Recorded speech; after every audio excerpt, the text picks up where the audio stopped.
Today I am talking about arteriovenous malformation.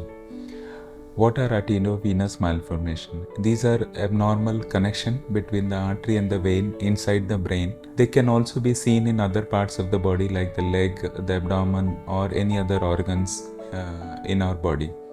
Why it is important? Usually the arteries carry pure blood to the organ and they carry it under high pressure.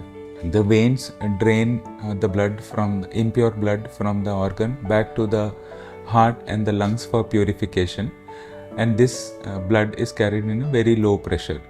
So whenever there is a communication between the artery and the vein, it results in very high pressure in the vein. So what happens because of that is the veins are not used to carry blood in such high pressure, and over a period of time they can develop abnormal bulges and they can also rupture. When a vein or an AVM ruptures inside the brain, it causes significant hemorrhage or a kind of hemorrhagic stroke inside the brain. So what are the treatment options for arteriovenous malformation?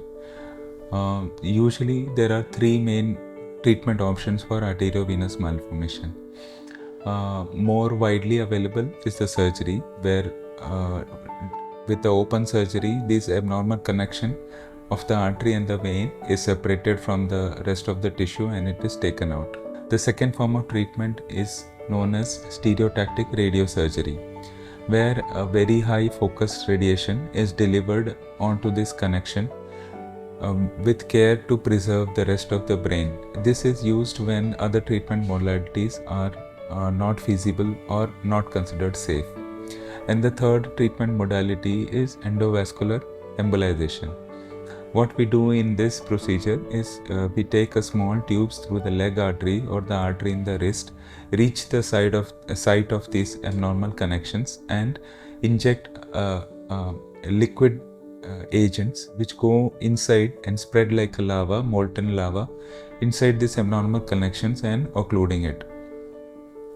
The aim of arteriovenous malformation is to achieve a cure or to reduce the size of the arteriovenous malformation or to take care of the bleeding point. If any artery or the vein or the nidus is having a weaker point, the aim is to take away that weak point so that this arteriovenous malformation does not rupture. So how common is this condition?